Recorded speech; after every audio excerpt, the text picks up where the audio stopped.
Donc, bon. Donc, je suis un papa. On s'est rencontrés dans la campagne électorale. Exactement. Alors, moi, j'étais candidat à la mairie de Lévis.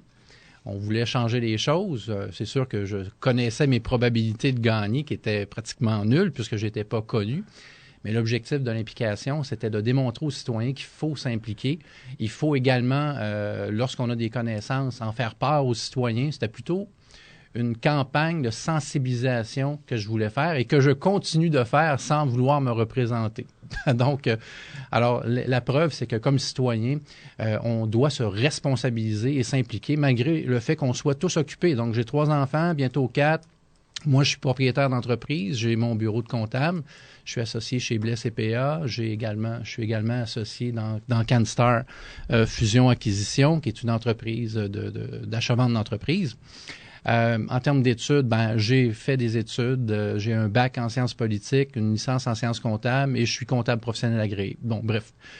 Et je suis surtout un passionné comme toi. En passant, tu es un érudit et je suis vraiment honoré de pouvoir avoir ces capsules-là avec toi. Ben, merci. Puisque je sais qu'on va entrer en profondeur dans le sujet par passion citoyenne, par passion de notre société. Et aussi, ce qu'on va faire aujourd'hui, je pense que c'est dans le but de dire aux gens, il faut bouger si on veut donner un avenir à nos enfants. Donc, c'est la raison pour laquelle je suis ici. C'est pratiquement la seule raison, c'est agissons pour comprendre et donner un avenir à nos enfants. C'est la raison pour laquelle je suis ici. C'est la raison pour laquelle j'arrête pas aussi de bloguer, de vouloir sensibiliser les gens, faire des recherches, partager. Alors, je suis ici pour ça. Ben c'est ça, t'es très actif sur Facebook, tu poses beaucoup, puis ton auditoire est quand même large. Moi, je le vois parce que souvent j'interviens sur tes posts, je vois de mes commentaires. On est des amis dans la vie, mais on n'est pas d'accord sur tous les points en politique. Exact. On a des divergences des fois. C'est bien comme ça. Ben c'est super, c'est ça de la discussion comme ça jaillit la lumière. Oui. Exactement. Mais moi, je le vois que t'es populaire parce que j'ai plein de mes amis à moi qui te suivent sur Facebook. Donc, probablement qu'ils ont vu de la façon que Facebook fonctionne, ils ont vu que j'ai commenté, ils sont venus commenter, ils se sont mis à te suivre. Donc, en fait, moi, ce que j'aimerais, c'est de ne pas être populaire, mais que les idées véhiculées soient intégrées et deviennent populaires. L'objectif ici, c'est vraiment de se détacher des idées et que ça contamine la population. C'est ça mon objectif. C'est pas de devenir populaire. Alors qu'on sait très bien, pour y avoir goûté, que c'est toujours plaisant d'avoir un journaliste ou deux qui viennent t'interroger, mais mon objectif, c'est vraiment de me couper de ça et de dire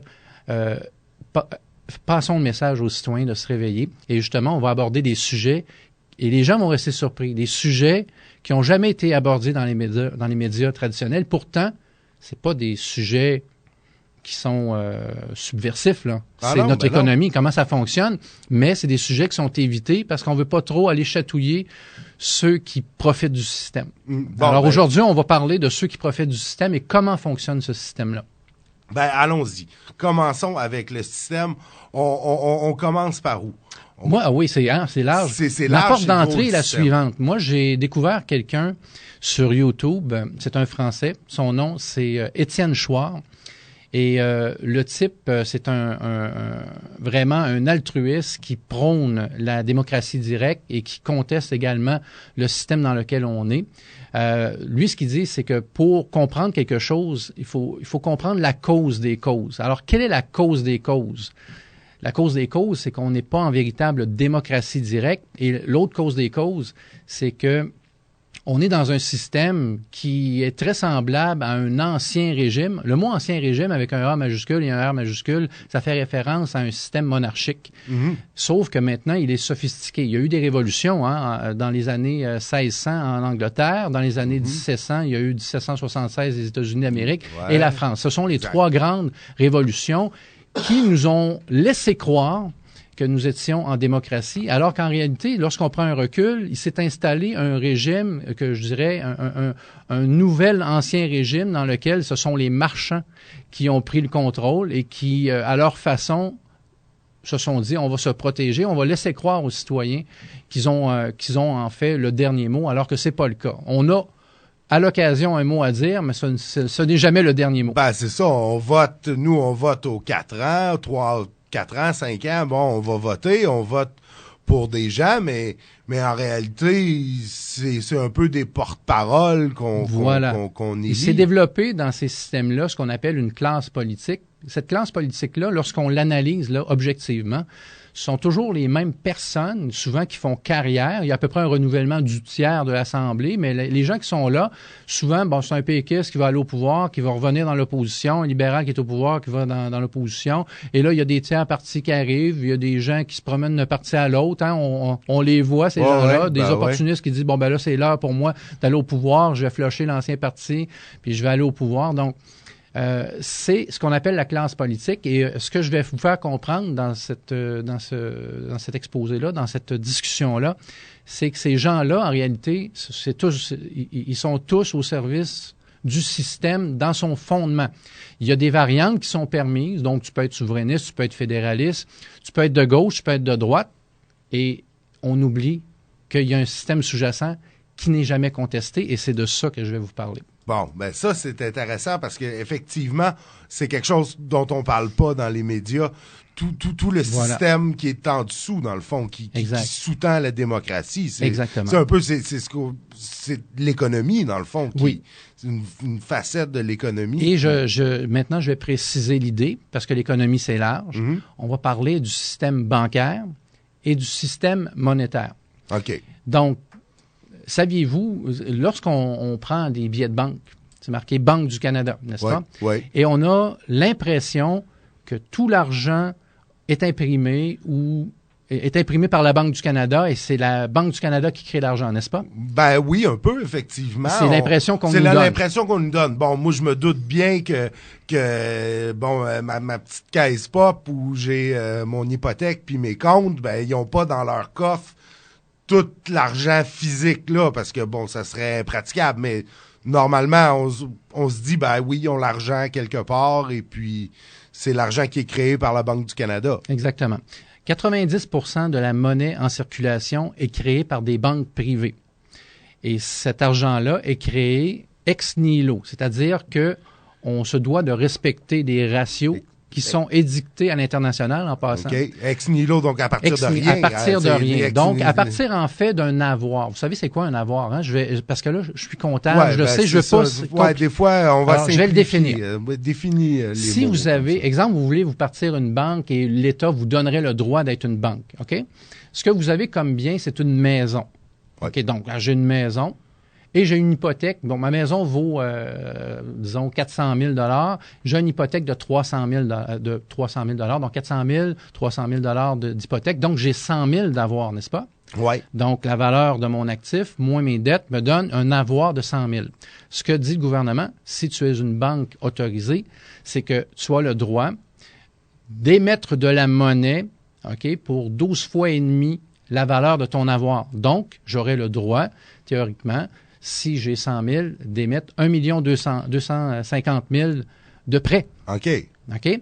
Et c'est les prêts qui créent la monnaie. Donc, notre monnaie, c'est de la dette. Si on part de zéro, là, je suis la seule banque sur Terre, on me donne le droit, l'économie fonctionne comme ça maintenant, c'est que la monnaie qui va être créée, c'est de la dette. OK? Et ça va être de la dette créée par les banques. Naturellement, les banques n'impriment pas la monnaie, papier. Elle existe de façon virtuelle, on appelle ça de la monnaie scripturale. Ça, c'est l'argent qui existe, dans le fond, dans des ordinateurs. Exactement. Elle existe dans des serveurs. Exactement. Donc, pour la banque, je pars de 100 000 et je vais créer, dans le fond, une dette et un actif. Donc, je viens d'inventer la monnaie. OK? C'est comme ça que fonctionne le système monétaire international.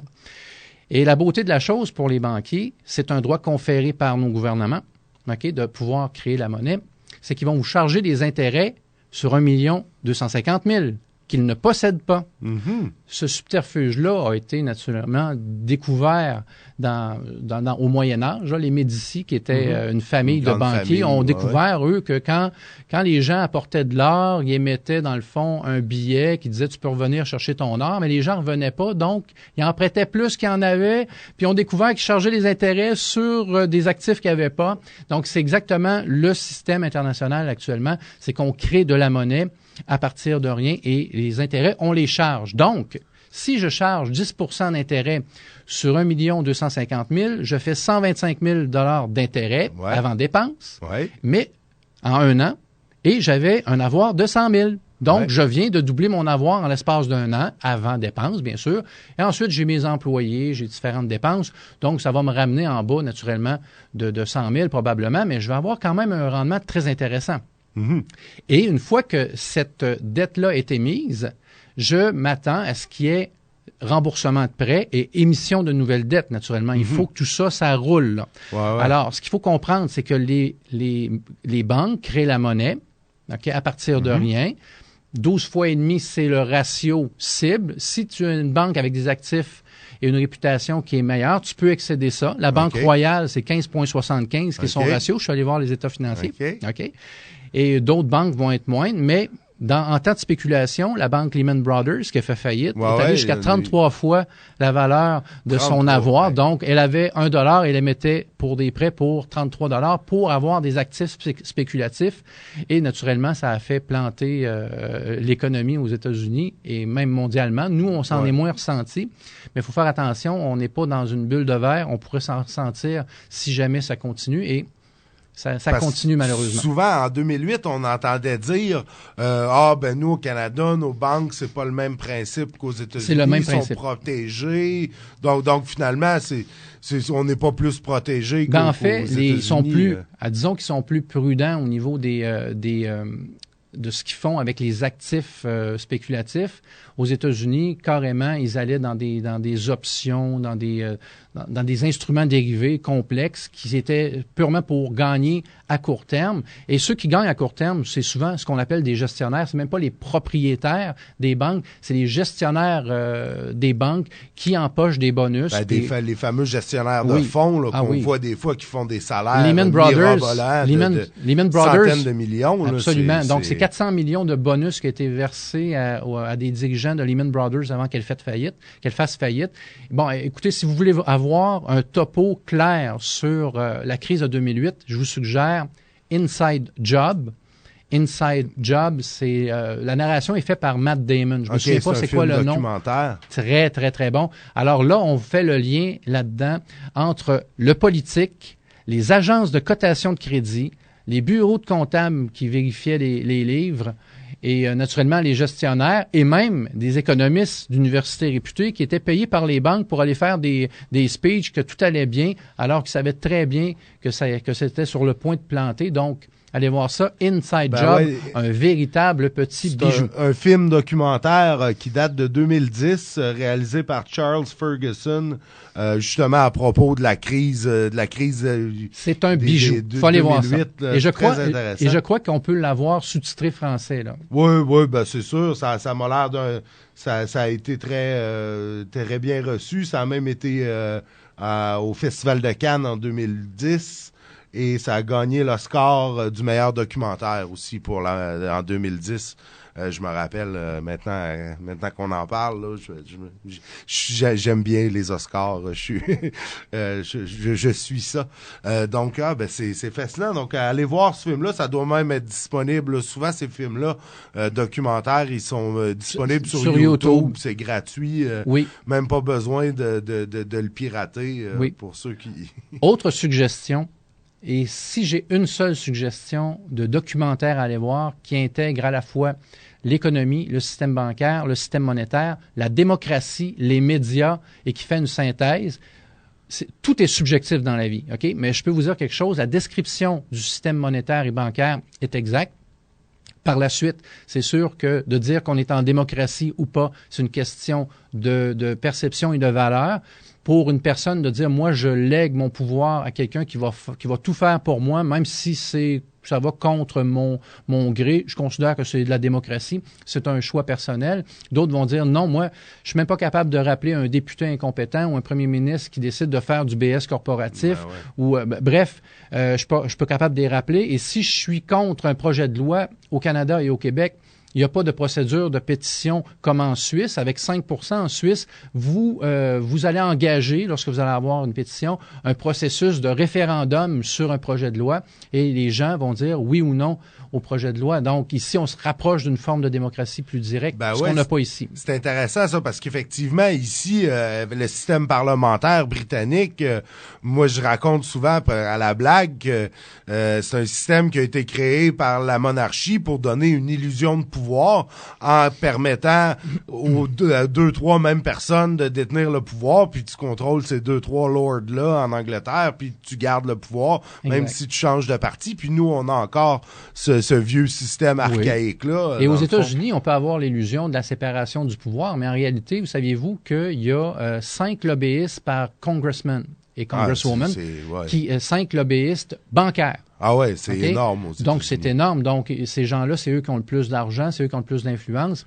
Et vous savez, la crise financière qu'il y a eu en 2008, George Bush est sorti et ses conseillers qui étaient tous issus de chez Goldman Sachs, qui est la banque la plus puissante et qui finance en passant la campagne d'Hillary Clinton. Et Hillary Clinton a fait un speech chez Goldman Sachs et elle refuse de le rendre public.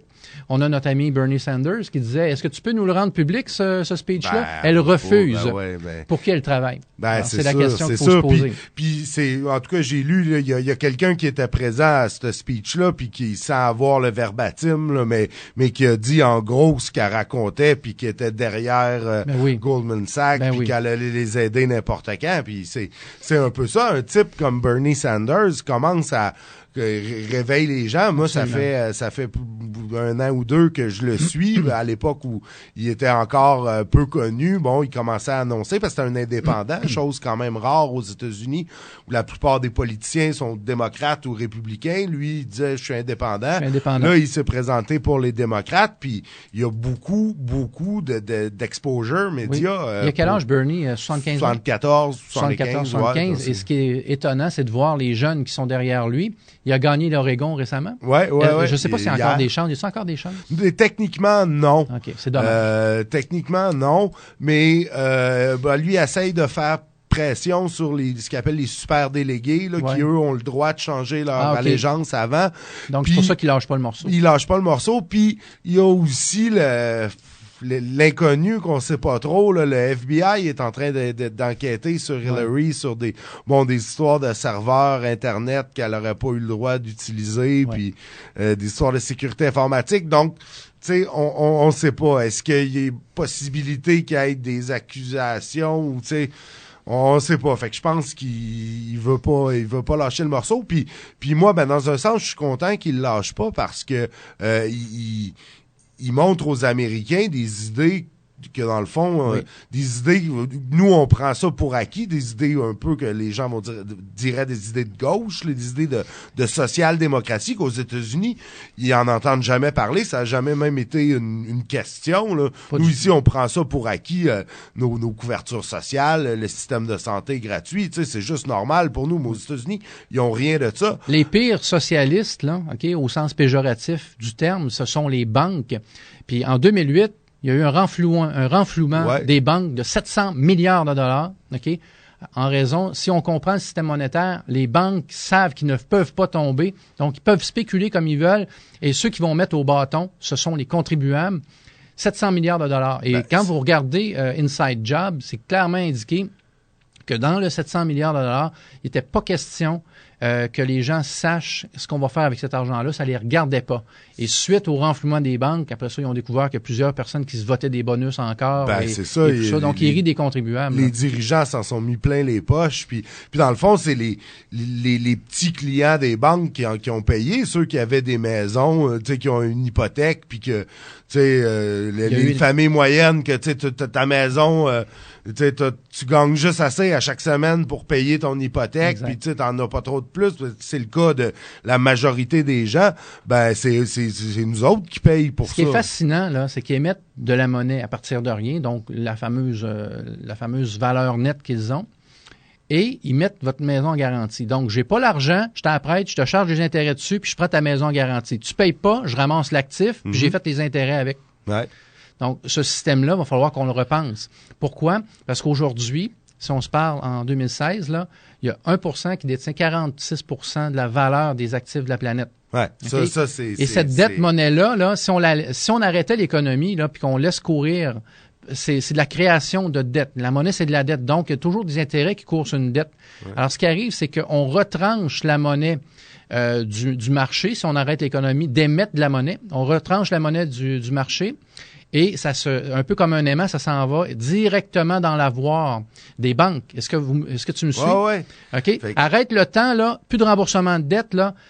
Les intérêts courts, alors les intérêts vont un peu là, comme la loi de l'attraction. Les intérêts vont aller se greffer sur l'avoir des banques et un jour, théoriquement, les banques auraient tous les avoirs. C'est le principe, là, juste pour imager à quel point c'est un système pervers. C'est un système qui tue 34 000 personnes par jour. Il n'y a pas juste ça qui tue les gens, là. Mais présentement, on aurait une planète qui pourrait nourrir tout le monde facilement. Ouais. Mais on est dans un régime où ceux qui ont l'argent mettent la main sur tout et sur les denrées. Hein, on spécule sur les denrées, on spécule sur tout. Okay? Ouais. Donc, alors on détient le blé, on décide de faire monter le prix, on détient le pétrole, on décide de faire monter le prix, on spécule. Et ça tue 34 000 personnes par jour. C'est la ville de Saint-Georges sur la planète. Saint-Georges-de-Beauce, là. Ouais. C'est la ville de Saint-Georges-de-Beauce qui meurt de faim à chaque jour. C'est dégueulasse. Puis c'est parce que des gens dans le fond dans leur bureau, dans sur les planchers des bourses, spéculent sur de la nourriture dans le fond. En anglais, on parle de politics of greed. Ouais. OK. La politique de l'avarice, ou je sais pas l'avarice, comment. Le greed. Oui, le greed, c'est ça. C'est ma traduction, mais L'avidité. L'avidité, c'est plus. C'est comme une drogue, hein? Ouais. Il y a Étienne Chouard, encore une fois, qui disait que le pouvoir et l'argent, ça vient jouer au même endroit dans le cerveau que la cocaïne. Et c'est même plus puissant. Donc, il faut faire attention à ça. Donc, on a vu un exemple, je pense, c'est un conseiller à Saint-Jean-sur-le-Richelieu qui était dans une équipe du maire. Puis il a envoyé une lettre ouverte au maire. Il dit, je te reconnais plus depuis que tu es au pouvoir. Là. Tu voulais changer les choses. C'est drôle, là. Ah, là, tu mets les avocats de la ville contre les citoyens. Ah, tu flirtes avec les promoteurs et tout ça, c'est toujours le même pattern. Ouais, ben on entend souvent ça en politique, dans le sens que les gens ils rentrent avec plein de beaux idéaux. On a tous les deux essayé de se présenter en politique. On voulait changer les choses à notre niveau, ou du moins s'impliquer, puis tout ça, puis on entend souvent ça, qu'un coup que t'es là-dedans, c'est la raison pour laquelle, je sais pas si tu te souviens, moi je suis un anticarriériste politique, je disais que j'y allais pour 4 ans seulement. Pourquoi? Parce qu'on parle d'Aristote et Platon, l'ont toujours dit, ça fait 2500 ans, le pouvoir corrompt. Ouais. Le pouvoir, c'est une drogue. Il faut que tu fasses attention à ça. Oui, effectivement, ça, on sait, ben, ça, il y a faut s'attacher à la proue, comme le faisait Ulysse. Ouais. Quand les sirènes chantent, les sirènes du pouvoir, on s'attache à la proue, et il faut se rappeler qu'on travaille pour qui? Pour les citoyens. Pour les citoyens, pour nos enfants aussi. Les gens ont tendance à l'oublier, les politiciens ont tendance à l'oublier. Je te dirais que quand on regarde la classe politique, comme l'impression que pas mal tous les gens qui sont élus l'ont oublié. Ouais, il y en a beaucoup, effectivement. Ouais. Même Amir Kadir, à un moment donné, qui a fait une sortie qui disait Jean Charest, je te mets au défi, je sais pas trop quoi, et de me poursuivre. Puis après ça, il est allé dire mais tu vas me poursuivre, mais au frais des contribuables. Alors, très courageux. Ouais, mais en fait, moi, c'est pas pour défendre Québec solidaire et puis Amir Kadir, mais c'est parce que s'il l'avait poursuivi, là, c'est Amir Kadir aurait démontré ses preuves en cours. Jean Charest, donc il aurait fallu qu'il étale ça publiquement. J'avais trouvé ça un peu assez habile de sa part en disant Jean Charest est un corrompu, si c'est pas vrai, poursuis-moi. Puis là, ben il y aurait eu une présentation de la preuve, puis il y aurait pu avoir des questionnements, puis tout ça aurait été, mais je suis certain qu'il savait qu'il allait pas se faire poursuivre. J'ai adoré l'intervention des manifestants à l'Université McGill. Alors qu'ils voulaient nous donner confiance en nos institutions. Je sais pas, il y a du culot, hein, Charest. Ben ouais, non, c'était donc, spécial, finalement, il n'a pas été capable de faire son allocution, et félicitations à ceux qui étaient manifestants, qui ont quand même pris un risque, là.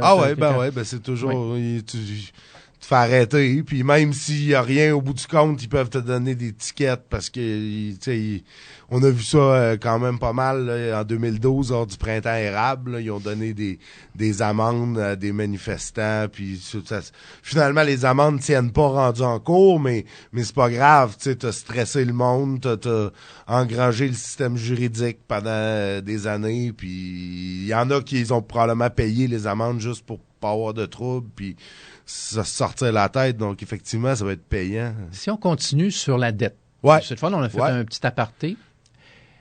Les déficits que sont faits par les États, maintenant depuis 1971, parce qu'on sait qu'avant 71, est-ce que j'ai parlé un petit peu là, de l'avant 71? On avait parlé. OK, je vais faire une petite mise en contexte. Ouais.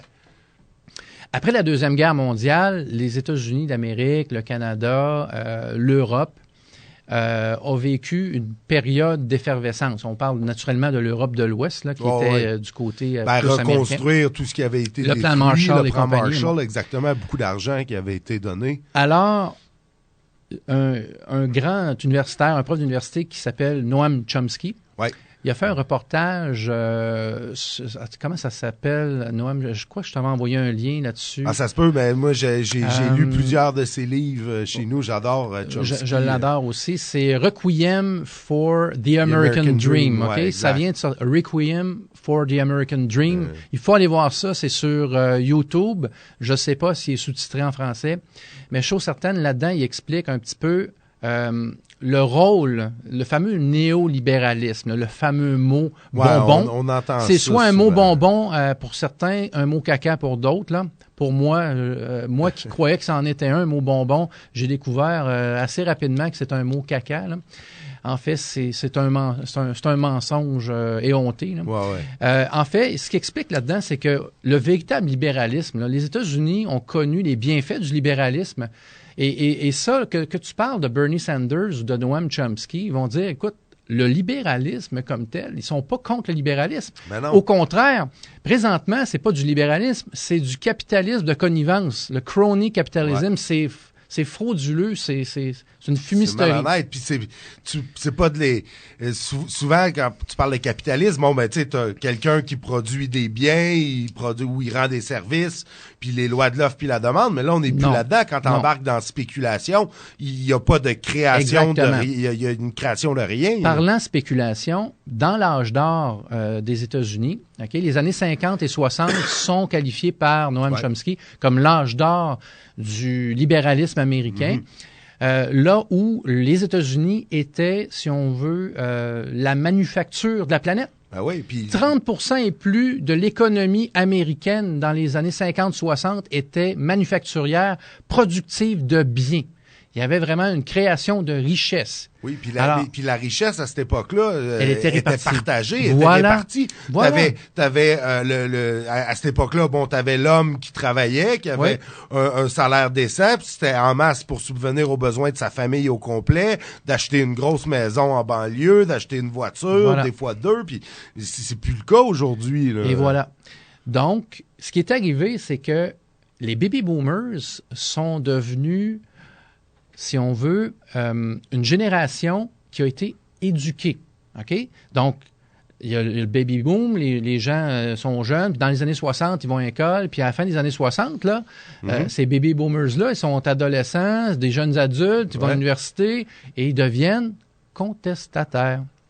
Ça, le système l'avait plus ou moins vu venir. Et c'est pas juste aux États-Unis, même en France. En France, mai 68, c'est ça. C'est connu. Ici aussi, c'est le début un peu de la Révolution tranquille. Alors, ceux qui pensent là, que l'élite financière, là, on parle des grandes familles, là, les Rockefeller, les Rothschild, OK? Ça, c'est les familles, là, juste pour vous donner une idée, là, qui valent environ 300 milliards chacun là, de dollars. Là. C'est hyper puissant. Ce sont des États en eux-mêmes.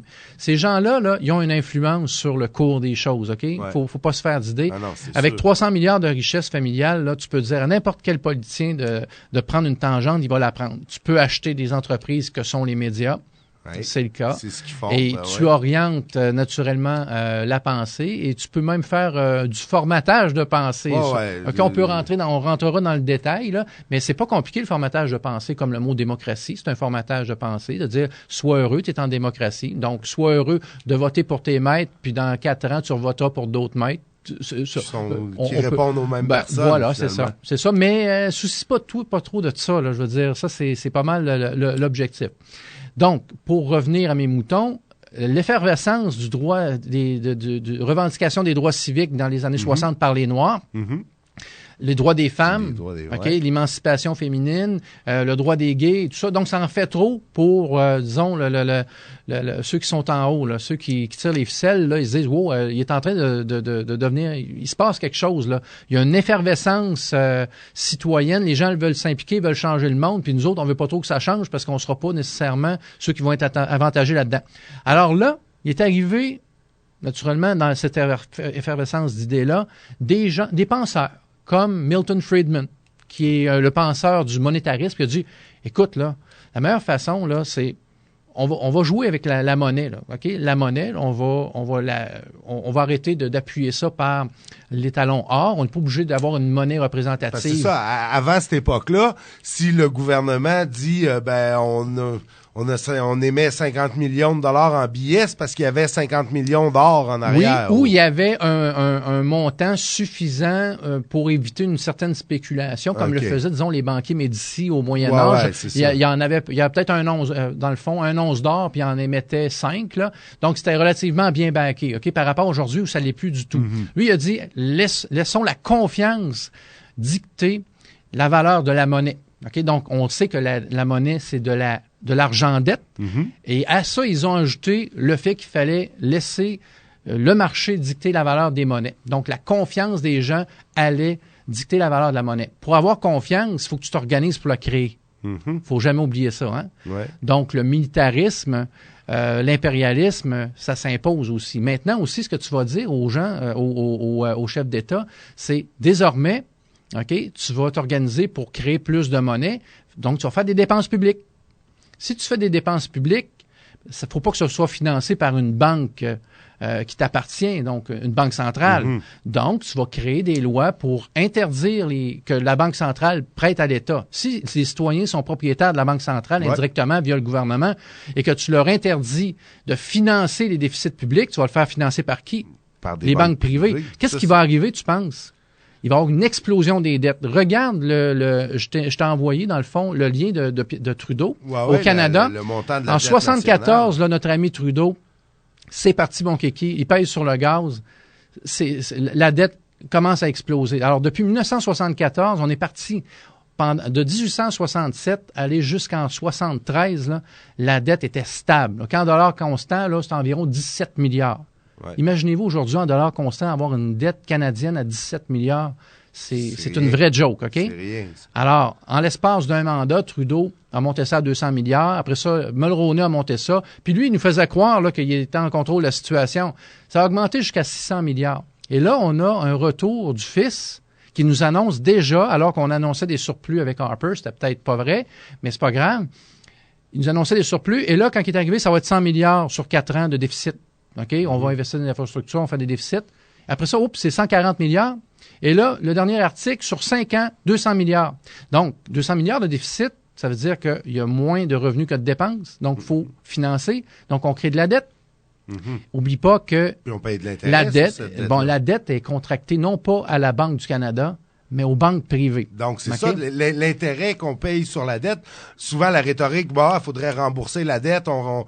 C'est un peu la rhétorique des conservateurs. On rembourse un peu la dette parce qu'on paye moins d'intérêt sur la dette. Dans le fond, l'intérêt sur la dette qu'on paye, on les envoie aux banques. On les envoie aux banques. Maintenant, ce qu'il faut comprendre, là, c'est que les conservateurs, c'est quand je te disais qu'on remet pas en question le système, qu'on soit conservateur, libéral, qu'on soit NPD, qu'on soit Québec solidaire même, on ne remet pas en question le fait que la dette pourrait être refinancée par la Banque du Canada qui nous appartient avec un intérêt. Ça nous coûterait des intérêts, mais on aurait un dividende qui viendrait couvrir en grande partie. Donc, un dividende, c'est un revenu de placement. Si tu es propriétaire à 100% d'une banque, c'est le cas. La Banque du Canada nous appartient. Alors, il y a des rumeurs qu'elle ne nous appartient pas. Non, c'est faux. Elle nous appartient. Mais c'est parce qu'aux États-Unis, je pense... Exactement. C'est ça, la Banque fédérale. Alors, je vais faire la distinction entre la Federal Reserve Bank et la Banque du Canada. La Banque du Canada appartient au gouvernement du Canada via le ministère des Finances qui détient 5000 actions de 5 millions. C'est les actions du Trésor, les valeurs nominales. À chaque année, elle émet un dividende au gouvernement du Canada parce que environ un cinquième des déficits sont financés par la Banque du Canada. Donc, on finance encore un petit peu, mais il y a un 4/5, on va sur les marchés. On appelle ça les marchés obligataires. Sauf qu'il faut comprendre une chose, c'est que c'est juste le mot qui est comme ça. Alors, nous, on contracte directement d'une banque. On va, dans le fond, en soumission avec 3-4 banques, là, OK? Et eux vont nous prêter et eux vont se ramasser avec ce qu'on appelle les obligations. Ils vont pouvoir les conserver ou les vendre sur les marchés. Et ils vont toucher l'argent comme fiduciaire, puis ils vont remettre l'argent aux détenteurs d'obligations. Mais ça devient le marché secondaire. Mais la substance, là, c'est qu'on contracte des prêts aux banques privées. Et les banques privées, on les connaît. La Banque Royale, name it, la Banque Royale, la CIBC, ben voilà. C'est eux qui vont prêter, puis par la suite, ils vont appeler ça obligations dans leurs actifs, puis ils peuvent décider de les conserver en partie et d'en liquider une partie à l'encontre de d'autres actifs. Des fois, c'est des actifs spéculatifs que sont des produits dérivés complexes. Et ça va dépendre du niveau de risque que veut prendre la banque. Au Canada, on sait, ils jouent plus safe. OK? Quand je disais tantôt que la Banque Royale, qui est réputée 14e banque au monde, la plus solide au Canada en termes de banque, pas en termes d'institution, Desjardins serait plus solide. C'est ça, Desjardins est deuxième au monde. Je pense, au monde. Au monde. Desjardins, c'est un autre système de fonctionnement. C'est un autre système et oublions jamais une chose, ça nous appartient. Le jour qu'il y aurait, je spécule, là, une crise économique, OK? Les hypothèques qui sont contractées auprès d'une coopérative de crédit qui appartient à 5-6 millions de membres, si on veut nous enlever nos maisons, on va sortir dans la rue, on se dit ça nous appartient. Si les intérêts étrangers qui détiennent naturellement nos banques canadiennes, OK? Alors, si on veut récupérer nos maisons, là, si on lit ce qui a été écrit en 1924 par l'Association des banquiers américains, c'est faites peur au public, saisissez les banques, saisissez les maisons, puis ça va juste les tenir en laisse. OK? Donc, dans le cas d'une coopérative de crédit, on sortirait dans la rue, on dirait au conseil d'administration, tu suis les directives des membres, sinon on vous botte le derrière puis on vous sort de là. C'est ça, je suis donc content d'être avec Desjardins. Écoutez, moi, pour ma maison, là, si j'ai une recommandation, là, je veux pas faire le prophète de malheur, on est à l'abri de ce risque-là. Peut-être un petit conseil concernant, maintenant, sans aller dans la spéculation d'une crise financière, là, mais je vous dis, cet aspect-là, moi, entre une banque et Desjardins, je choisis Desjardins pour ma maison. Maintenant, faut pas oublier que si on veut protéger ses dépôts, je sais pas si les gens sont au courant de l'assurance dépôt. Au Canada, une personne là doit être assurée sur son compte bancaire ou ses CPG pour 100 000 $ par institution. Donc, si jamais tu en as mis pas mal de côté dans ta vie puis que tu as ça en liquide, je te recommande d'aller dans 3 institutions différentes. Ou split avec ta femme. Split avec ta femme, tu sais, si tu y fais confiance. Moi, j'ai pas ce problème-là, je suis pas à 100 000 chose certaine, c'est que c'est bon, OK, de diversifier. L'assurance dépôt existe. L'assurance dépôt serait là pour couvrir si une banque fait faillite. Peut-être 2. Mais si le système bancaire s'écroule, le fameux too big to fail, là, naturellement, la société d'assurance dépôt sera probablement pas capable de couvrir. Ça, on peut pas le prévoir. Ici, si on est un peu plus conservateur, ce qui est recommandé dans un portefeuille pour pallier, dans le fond, au risque d'une crise financière. Il y en a eu une en 2008, il y en a eu une en 87, et celle qui pourrait venir pourrait être assez importante selon certains analystes. C'est bon d'avoir un 15% en argent physique. Ou si je parle des pièces d'argent. Pièces d'argent, ça fait 6 000 ans que ça circule. Les pièces d'or, c'est la même chose, sauf que les pièces d'or sont plus coûteuses, OK? Donc, ça coûte 1 600 $ une pièce d'or, alors que les pièces d'argent, c'est moins coûteux. Donc, on peut avoir une monnaie qui vient contrer le risque. Ici, c'est une valeur refuge. Qu'est-ce que ça fait, une valeur refuge? Si l'argent perd de sa valeur, si les titres financiers comme des actions, des obligations perdent de la valeur, automatiquement, les pièces d'or, les pièces d'argent prennent de la valeur. Donc, ça vient juste équilibrer un petit peu notre risque. Donc, c'est une petite recommandation qui est faite par certains économistes qui se disent, dans un contexte où on ne back plus notre argent, comme le font le Canada et les États-Unis. En passant, je ne sais pas si vous avez remarqué, mais notre ami Justin Trudeau est en train de liquider les réserves d'or. Ah, je sais ça. OK? Donc, ça, c'est pas très sécurisant. Alors que les Chinois et les Russes ont décidé d'y aller avec la monnaie représentative qu'on avait dans les années 50-60, backée par l'or. Donc, encore une fois, ça ne veut pas dire nécessairement $1, un once d'or, là, mais ça veut dire on a un ratio de monnaie qui est backé par l'or. Et ça, en temps de difficulté économique ou de crise économique, la valeur de ta monnaie ne va pas déprécier autant que si on marche sur la confiance comme celle que l'on a présentement. Donc, ici, faut se poser une question comme citoyen.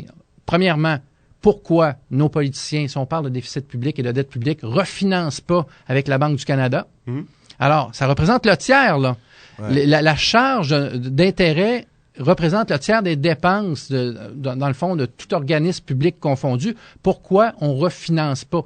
Pour éviter l'inflation, là, on pourrait le faire sur 5-6 ans. Ouais, pas le faire d'un coup. On y va progressivement, on est cool. Mais dites-vous une affaire, c'est pas parce qu'on est des citoyens propriétaires d'une banque qu'on vaut moins qu'un Rothschild ou un Rockefeller. OK? Donc, on est propriétaire d'une banque, alors pourquoi qu'on ne se finance pas nous-mêmes? OK? Alors, ça, c'est la première chose. Concernant maintenant notre monnaie, il faudrait qu'on repense cette monnaie-là qui est de la dette-monnaie. Alors, qu'est-ce qu'on fait avec ça? La monnaie représentative qui existait, dans le fond, au Moyen Âge, et qui est en train d'être créée présentement en Russie, et qui est créée en Russie et en Chine, c'est une monnaie qui est backée par l'or. Donc, on pourrait peut-être envisager de revenir à ce modèle-là. Il y a d'autres modèles qui existent, mais il faut repenser ça. On peut pas... Dans le fond, ce que ça crée une obligation de croissance continue.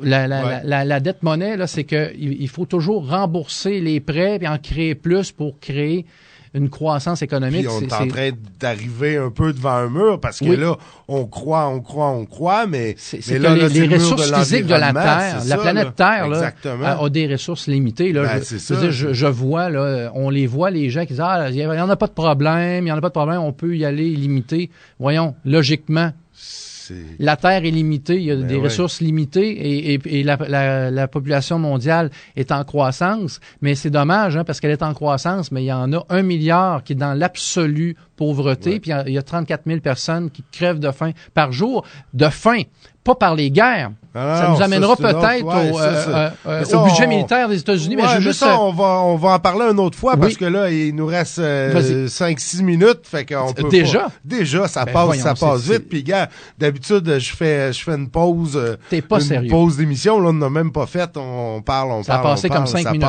C'est ça. Et il reste 5 minutes à notre émission. Puis, alors, c'est déjà fini. Mais non, effectivement, ça, au niveau militaire, voir... c'est imbriqué en même temps parce que bon, c'est le complexe militaro-industriel, c'est toute la même. Donnons un avant-goût aux gens. Vas-y. Okay. Allons-y. Je donne un avant-goût. Parlons de complexe militaro-industriel. C'est un fait, preuve à l'appui. Institut Ron Paul, donc c'est quand même mainstream, on pourrait dire. C'est un ancien sénateur très connu.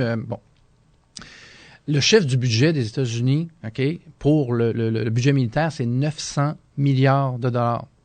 C'est 900 milliards. Le budget militaire. Est-ce que les gens peuvent comprendre que c'est 40% du budget militaire de la planète? Est-ce que les États-Unis d'Amérique veulent autant se défendre ou ils vont peut-être sur des terrains où ils n'ont pas d'affaires? Ça, je trouve une petite brèche, là. On va réfléchir là-dessus parce que les États-Unis, on écoute beaucoup de films américains, c'est toujours les gentils, c'est toujours eux autres qui défendent l'humanité et tout ça. Mais à un moment donné, là, je pense qu'il va falloir qu'on voit les choses sous un autre angle, qu'on se posera les questions. Et j'invite peut-être les gens à voir un reportage qui est Un œil sur la planète. Un œil sur la planète Syrie, en attendant. La Syrie, c'est fait par les Français, donc c'est des alliés des Américains. Vous allez peut-être voir qu'il y avait des enjeux en Syrie bien comprendre la crise syrienne, là. Et également, on voit qu'il y a des groupes terroristes là-bas, là. Et on parlera des groupes qui les finançaient, qui vendent le plus d'armes. Les vendeurs d'armes, numéro 1 au monde, c'est les États-Unis. Ben oui, tout à fait. Les deuxièmes, c'est la France, le plus grand acheteur d'armes de la planète, qui est 44e État au monde en termes de population, c'est l'Arabie Saoudite. C'est drôle, eux autres, ils pendent des enfants, ils pendent des hommes en public. OK, il n'y en a pas de problème, c'est nos amis. Ah ouais, ça c'est... Là, tu me pars sur un de mes sujets préférés, l'Arabie Saoudite. Moi, que j'avais même confronté M. Bléné ici. Préside le Comité des droits de l'homme. Oui, ça, c'est un scandale. Alors, si on est dans une société logique, là, OK, il va falloir qu'on se réveille, là. Qu'on se réveille comme citoyen. Et sachez une chose, la vérité, là, vous n'allez pas nécessairement la trouver dans les médias mainstream à tous les jours en écoutant Salut Bonjour, là. Je veux pas dénigrer Salut Bonjour, là, mais ils ont une approche qui est pas l'approche holistique que je vais holistique dans le sens un tout.